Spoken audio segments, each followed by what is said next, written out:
channel ko, huwag mong kalilimutan mag-subscribe and click mo na rin yung notification bell below para lagi kayo update sa mga gagawin kong video. And for today's video nga guys, is kung nababasa niyo sa title.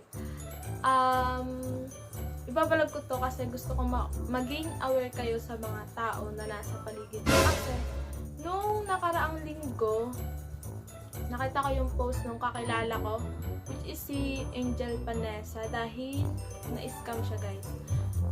Yung pag-scam sa kanya, naghahanap kasi siya ng cellphone na pwedeng installment, and ayun, na-chat niya yung account na yun na scammer pala guys.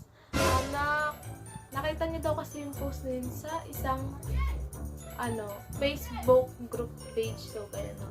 So, chinat niya and then nag-down siya ng 2K. Wow! So, pagkatapos nung mag-down, naka-block na siya. So, ayun, wala na yung 2K. So, sayang naman, di ba? And nakita ko yung name. So, sinerch ko siya sa Facebook. Tapos lumabas.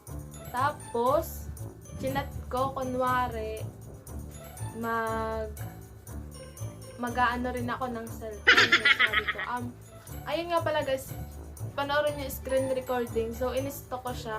And, halatang scammer kasi, puro bago pa yung post. And, basta mahahalata nyo naman yun kung scammer o hindi.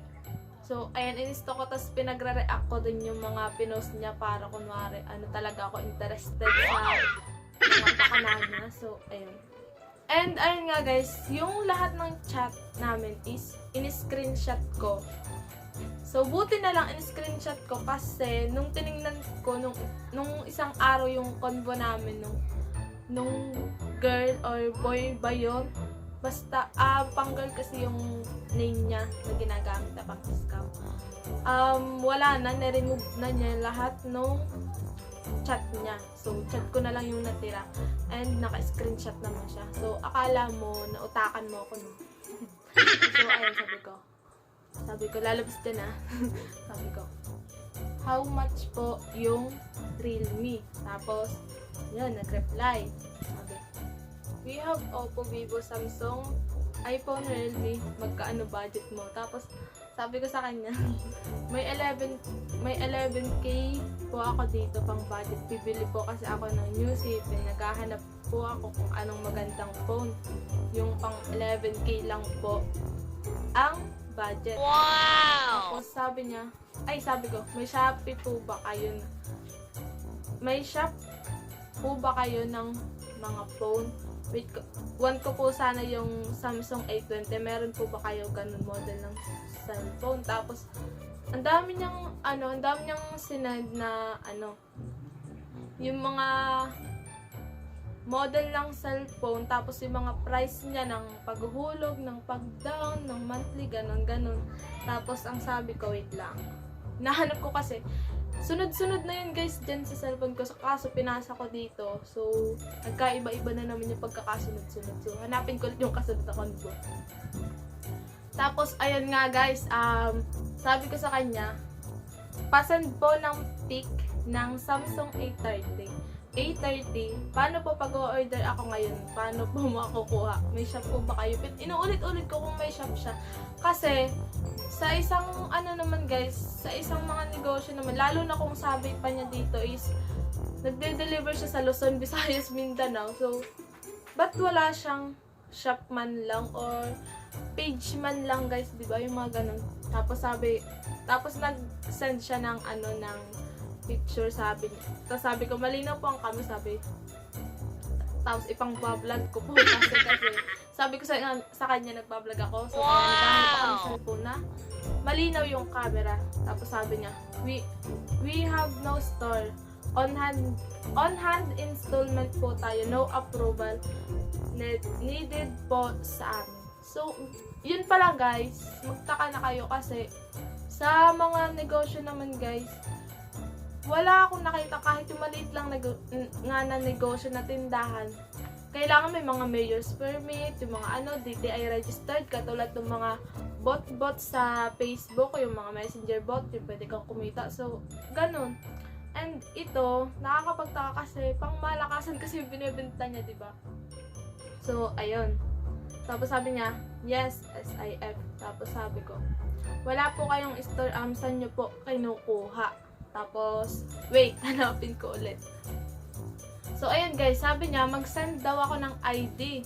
So, ito lang yung kaanon, hindi ko to naisip. Kasi, sinend ko talaga yung school ID ko, sinend ko siya. So, lalabas siya dyan. So, sinend ko yun. So, kasi, ang gamit ko kasi nung account is yung Facebook ko talaga. So, wala sa isip ko. Gusto ko talaga siyang i-chat. And, baka kasi sabihin niyo yung talagang name niya and ID. So, ayun. And yung name nga pala nito guys is Malen Osiones. Pero, yung pagkataong yun daw kasi, yung Malen Osiones ay na-scam din dati. So, ginamit yung identity niya para mang-scam. So, ayun, sinend ko. Tapos sabi niya, delivery address mo and contact number. Tapos, sabi ko, sinend ko ngayon, sabi ko, pwede po bang school ID? So, school ID naman yun guys. So, 2019 to 2020 lang yun guys, yung ID na yun. Tapos sabi niya, tas ID mo po, katabi payment mo para ma-reserve na po kita sa free. Tapos sabi niya, yes, pwede. Kasi tinanong ko nga kung pwede, school ID. Tapos, nag-edit ako guys nung picturean ko daw kasi kasama yung pang payment, yung 11K kasama yung ID ko. So, wala naman ako talagang 11K, kahit 20, wala ako dito. So, nag-edit ako, nagkuha ako sa Google ng picture ng may pera, tapos kamay. So, in-edit ko, tinabi ko yung ID ko. So, ayan guys. Ayan, lalabas dyan guys. Yan. Tapos sabi, ayan. Tapos sabi niya, delivery address mo and contact number. Tapos nilagay ko, hindi ko nilagay yung tunay na address ko, sabi ko. Barangay Maligaya, Lucena City. Tapos yung number ko, hindi ko rin nilagay yung tunay na number ko. Okay, wait lang. Tapos ito na yung niya sa akin guys, sabi. Ok, saan ka magbabayad sis? Sis! Saan ka magbabayad sis kang Palawan, ML or Gcash, 7-Eleven. Tapos, sabi ko sa kanya, Palawan na lang kasi para madali. Tapos, hanapin ko ulit yung code mo. Wait lang, hanapin ko yung kasunod. Tapos, ito yung kasunod guys, sabi niya. And, unit get mo? So, sabi ko nga, Samsung 830 po. Oxys color po. Ano po available na color? So, sabi niya may blue, red, black. So, sabi ko, black na lang. Tapos, sabi niya, mag-selfie daw ako. Hawak ko yung ID ko. And, ito na naman. Nag-selfie nga ako, tapos sinend ko sa kanya. So, sabi niya, selfie po, hawak ID sis, para po ma-process ko na para sa'yo na tong free kasi isang slot na po ito. So, yung ginagamit niya kasi guys, para marami siyang may scam. Halimbawa, bibili ka ng cellphone na Samsung, tapos 10K yung price. So, buy one, take one daw. So, saan ka nakakita ng ganun, buy one, take one? And wala nang free ngayon, lalo na sa panahon ngayon, pandemic sis. Tapos sabi pa niya, and kasama po payment para po, sure na po. So, pinapasama pa niya sa selfie ko, kasama yung 11K. So, sabi ko naman, nasan ko na po kanina, diba? Tinabi ko na po kasi baka makita ni nanay po. Tapos, sabi ko kasi sa kanya, hindi alam na nila na nabili ako ng phone. So, akala niya talaga may scam ako kasi naglilihim ako, diba? Tapos, tinanong ko siya, sabi ko dito, para nabalik-baliktad na to, pero lalabas dyan sa screen. Tapos sabi ko, may valid ID po kayo? Tinanong ko siya. Tapos sabi niya, sorry sis, ID agad, haha, alam ko na to. So, alam ko na rin yan sis. Tapos sabi niya, tapos may sinend siyang ID. So, ito yung ID niya. Tapos, diba sabi niya, alam ko na to, tapos sabi mo po, willing ka po mag-send ng valid ID na nigurado lang po. Kasi sabi niya guys, willing siya mag-send ng valid ID. So, lalabas naman dyan yung screenshot. So, nag-send nga siya. Sabi, ok na. So, yung ID na yan guys na lalabas, if mag-chat sa inyo, tapos ganyang ID yung pinakita, huwag niyong paniwalaan. So, mas maigi guys, pag halimbawa naghahanap nga kayo or kung ano binebenta, tapos mas maigi bumili na kayo sa legit. So, ayan, lalabas dyan yung ID na sinad niya. And, yung tunay nga pala guys na may-ari nito, hindi siya nang scam, ginamit lang yung identity niya. So, parang ano niya, paano ba to? Ang proseso ng pag-scam niya. Halimbawa, ikaw, nag-send ka sa kanya ng ID mo, lalo na kung valid ID, gagamitin niya yun sa iba para mang-scam. So, ikaw na yung na-scam, tapos ikaw pa yung mapapasama, diba? Halimbawa, naglalakad ka sa kalsada, tapos bigla may bababag sa'yo kasi sabi, in-scam mo, pero hindi naman ikaw talaga yun, diba? Tapos, ayun na nga. Tapos, yun nga, nag-send muna siya ng ID, tapos sabi ko, sige po, wait lang, kunin ko lang po, then pick ko na. Yun na nga guys, yung pinicturean ko yung pera bala-bala, kasama yung ID ko. Tapos, sinin ko lang siya nang sabi, sige, deliver address mo and contact number. Tapos, sinin ko siya sabi, Sinson. So, atat na atat mang scam. Tapos, nangingimi ako, wait lang. Tapos, ayun, nawala na yung ngiminang pa ako. So, ayun nga guys. So, sabi ko sa kanya, mag-send ka po ng picture mo ngayon. So, sabi niya, nasa trabaho daw siya, so busy daw yung gamit niya. Sabi, paano ako makakasend? Naka-PC nga ako. Hay, tiwala lang sis, di kita tatakbuhan. Hindi halang ang bituka ko. Para manloko lang ng tao, may tinapos at pinag-aralan ako. Tapos, binidyo call ko siya, sabi, di ko masagot yan sis dahil wala nga po ako cam and mic, naka-PC lang po ako. So, ang yaman naman niya kasi naka-PC siya. So, yung pinabili niya ata yun is galing sa mga pang-scam niya. And, by the way nga pala guys, itong Malin Osiones, so, true name niya is Gemaline Osiones. So, ano siya, nag-comment siya dun sa pinost ni Angel Panessa. So, ayun, makikita niyo dyan, na hindi siya yun. Ginamit lang yung identity niya. And, chinat ko rin siya guys. So, 2018 pa daw siya nang i-scam. So, ibig sabihin, hanggang ngayon, nang i-scam pa rin kung sino man yung nasa likod ng taong yun.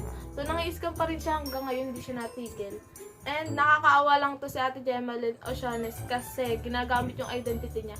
And, ayun nga guys, tinanong ko sa kanya kung pwede kong i-vlog ba and banggitin yung pangalan niya and ipakita yung picture niya guys. Sabi niya lang is, basta i-blurred lang yung anak niya and yung asawa niya, pati na rin yung number dun sa ID niya kasi, ayun, sabi niya. Pero pwede naman yung face niya. Kasi, itong scammer guys, dinadami yung anak niya. Tapos, sabi niya, eto po, police, nagbayad sa amin. Kung yan, niloko namin. Sana wala na kami dito, diba sis? So, ang galing mong uto, diba? Sabi, yun pong kasama ka po na nagpapak, diba? Halos karamihan po ngayon ng online seller, nagpipi kasama customers nila. So, ayun, hinihingan ko talaga siya ng purto, sabi niya. Graduate student ako, di ako na nagtapos ng pag-aaral para manloko lang ng tao. Di naman po ako nagpapak dahil taga-proseso lang po ako ng kontrata and release orders sis. So, ayun. Tapos naniniguro lang po ako. Tapos sabi niya, tiwala lang sis, tao ako kausap, mamatay man ako at 2 baby ko, sis. So, ayun, gano'n ka lang yung bitukan niya. Tapos sabi ko, kasi malaki-laki po aring pera ko. Tapos sabi niya, nag-send siya ng picture, sabi, family pic ko sis, mamatay na kami ng buong pamilya ko sis, if di ako okay kausap, sinusumpa ko sa ngalan ng Panginoong Diyos. So ayun, naano na ako dun guys, kasi kung online seller ka, ba't mo pa iyaano yung mga pamilya mo, diba? Tapos kung talagang legit ka, hindi mo pipilitin bumili sa'yo, or di mo kailangan mag-chat ng ganito, dadamay mo pa yung pamilya mo, diba? Tapos sabi ko, pupunta na po ako sa Palawan, pasend po ng name and number. So, kasi sabi ko, pagkatapos ko mag-module, pupunta ako na sa Palawan. Tapos sabi niya, sige, send ko po name na papadala mo and contact number po. Pag nasa padalahan ka na, may magbabayad na din sis, kaya dapat maunahan mo siya. So, may nai-scam rin siya, guys. Tapos, nag-send siya ng picture na hawak ng girl yung pera. Katulad nung ginawa ko. Bala-bala. Tapos, ayun na nga, guys. Sabi ko sa kanya, pupunta na po. Tapusin ko lang po yung module ko and then punta na po ako sa Palawan. So, nag-offline na ako, guys. Nag-offline ako, sabi. Tapos, pag online ko ulit, kasi nung nag-offline ako, nag-edit talaga ako ng video, nakahiga ako, hindi ako pupunta Palawan. Tapos sabi niya, update po sis, mag 2 PM na po sis, nawala ka na sis. Check yun lang. Nagmamakaawa siya, so ano yun? Ha? Tapos sabi ko, sorry po, katatapos lang, papunta na po. Sabi, okay lang sis, sige po, wag ka na mag-offline ha. Tapos tinanong ko siya kung tanong ko lang po saan po ang location nyo. Kasi, katulad dito nung chinat kay Angel Panessa, ganon din yung chinat niya. Kung gusto nyo tingnan, search nyo sa Facebook, Angel Panessa, andun yung pinost niyang chat nila. So, gantong-ganto rin guys. So, sabi, Bikutan lock namin, we deliver and ship po for free. Sayang, buy one take one promo if now na po kayo mag-a-avail. 2 units po, i-deliver po sa inyo. Nasabi ko na po kayo, nina yun sis, bakarit ka po. So, ma-attitude ka sis, di ba? Tapos, sabi ko, naninigurado lang po. Hehe, pwede po ba mag-send ka po ng pic na nagpapakot? Yun na nga yung kanina guys. Nagbalik-baliktad na to. So, kachat ko dito sa Angel Panessa. So, sabi niya, paano magsasend pic wala pa payment mo? Di ba need ng payment niyo para magawan kayo ng release order mo po? Mamatay man ako at baby ko sis, tao ko kausap, sinusumpa ko. In God's name, JJ mo sis. Tapos, sabi ko ngayon, mo din po baka ko na ipapadala ko, sabi. Yes, pagkapadala mo sis, deliver na agad yan. Para maihabol ko sa delivery din para makuha mo din agad. So, ayun na nga. Sabi ko, busy or pick ka, nasa balalahan ka na po. So, ayun. Wala po akong pang busy sis. Naka-duty po ako sa work. Naka-busy lang po ako. Po sis, ganun nga po gagawin. So, naka-duty ka sa work. Tapos, nasa Palawan ka na agad. Nag-aabang ka. So, ayun. Huling-huli mo na ba, diba? Takaw mo sis. Kasi, kala ko po, oo nga po, ikaw lang po inantay sis eh. So, kala ko nasa work ka. Tapos, ayan po. Tapos, sabi, send pic if OTW ka na sis para ma-update ko po order nyo. So, nag-send ako sa kanya ng picture na nakasakay ako sa tricycle. Hindi ako nag-react mama. So, yun guys, yung picture na yun is December pa yun nung nagpunta kami Lucena. Sabi, OTW po. Tapos, ayun. Yan, nag-chat siya. Tapos sabi ko, ate, di daw po available Gcash na ngayon. So, mismo Palawan. Sabi, bale magkano ibabayad mo sis? Sabi, 15 pesos lang naman daw ang bayad ng pagpapadala kasi may sukay card po naman ako. So, wala naman ako sukay card. Hindi naman ako marunong magpadala sa Palawan. Sabi, sige, andyan ka na po ba? Tapos, tinanong ko ulit, sabi ko, legit po ba talaga yan? Sabi, yes, dinamay ko pamilya at anak ko dito, pati si Papa God. Tatawa ko dito kay ate. Tapos sabi ko, kilala mo po ba kachat mo ngayon? Tapos sabi niya, sinong tangang magulo idadami ang anak, diba? Tapos sabi ko, yun nga pinagtataka ko. Napakasama mo namang magulang kapag dinamay mo anak at pamilya mo po. So, ayun. Baring na kayo dito sa vlog na to. So, kwentuhan lang naman to guys. Binilag ko to para maging aware kayo. So, ito na yung last na chat niya. Dito ako kasi di ko agad naisip and nag-send agad kasi ako ng ID sa kanya. Tapos sabi ko sa kanya, kanina pa ako tawang-tawa sa'yo, natatawa ko. Tapos sabi niya, I just got your ID lang naman para gamitin ng ibang kasamahan ko sa masama.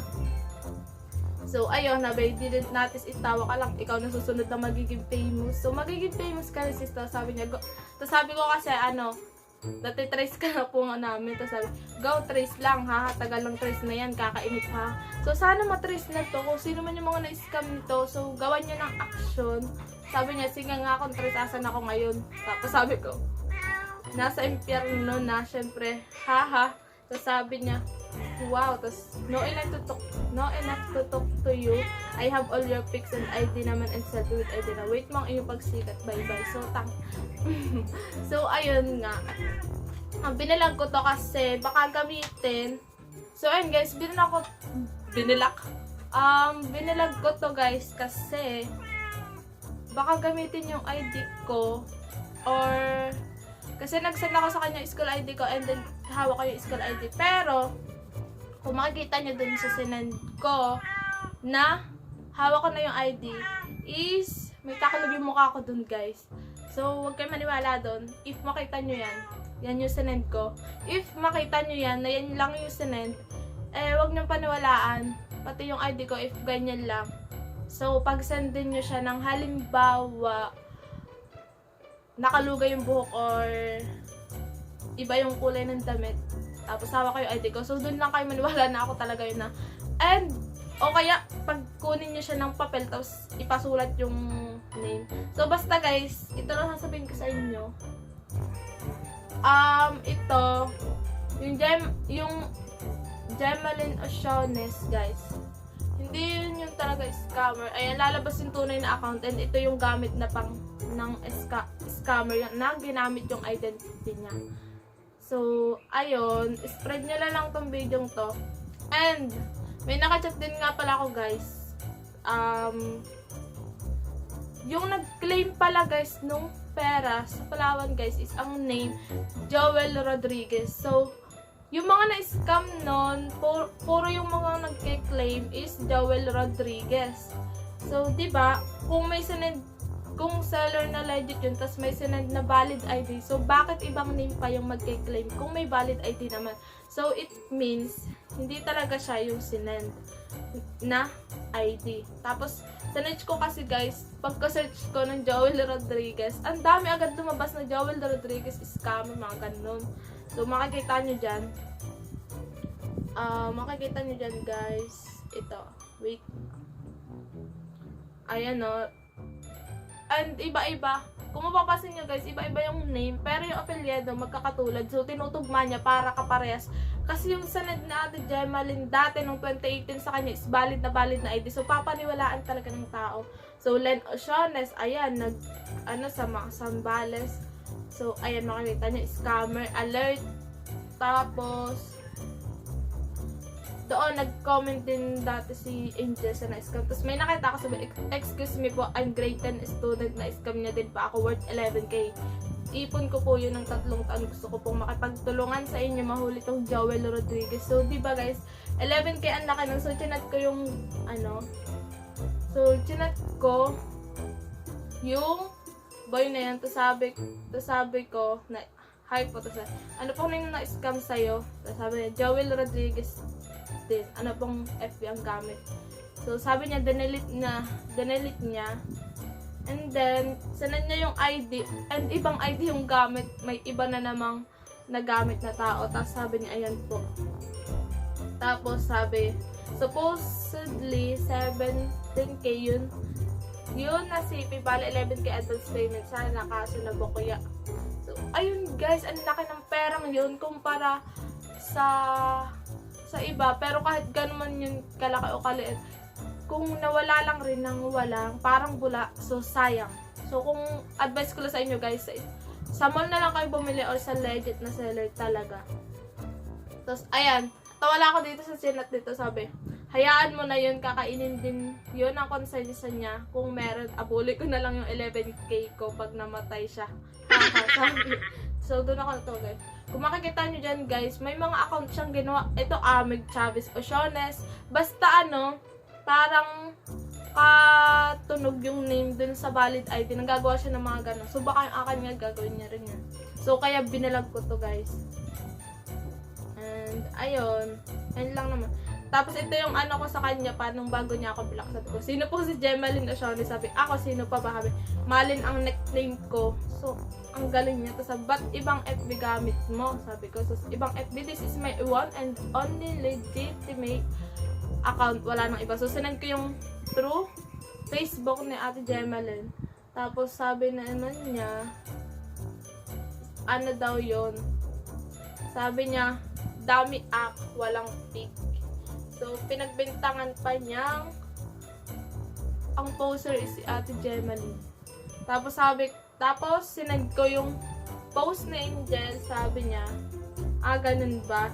Tapos yun, doon na natapos. And ayun nga guys, doon na natapos yung chat namin. So, pakita ko pala yan guys, di ko nabanggit kanina. Tapos, yung sinabi ko nga sa kanya, mag-send siya ng proof kung may mga na-order sa kanya. Ang dami niyang sinend. And ayan, lalabas din yung screen recording. Or kahit isang bahagi nitong video, lalabas yung mga screen recording. Tapos, nakakapagtaka kasi, yung mga halimbawa nag-order sa kanya is, parang, may mga takip yung mga name, saka yung mga ano-ano, mga chat-chat. So, di ba kung talagang legit ka nga, di mo kailangan takpan yun. Kasi, malay mo, bibili ka. So, chat mo muna kung sino yung nag-order kung legit talaga, di ba? So, ayan guys, binilag ko to para marami maging aware. So, and para matigil na rin to, so sa mga na-scam niya, magtulong-tulong kayo na matrace kasi hindi siya titigil. Kasi 2018 pa yun. Daw nag-start or baka nga hindi lang kasi 2018 pa na-scam si Ate Gemaline. So, nakachat ko siya guys. And naano siya kasi ginagamit yung identity niya tapos dinadami pa yung anak niya and yung asawa niya, yung pamilya niya. Kasi may sinesend guys na mga picture, gamit yung picture ni Ate Gemaline. Kasama yung pati nag-graduate, parang ganun. Parang nangkokonsensya siya ng tao yung scammer.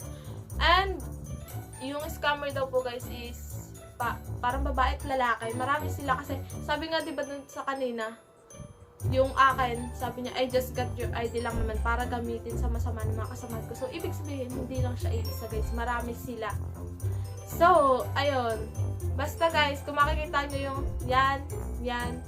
yung ID na yan, pag yung ID na yan yung sinend, tapos gamit yung name ko or gamit natin Gemaline, huwag nyo paniniwalaan.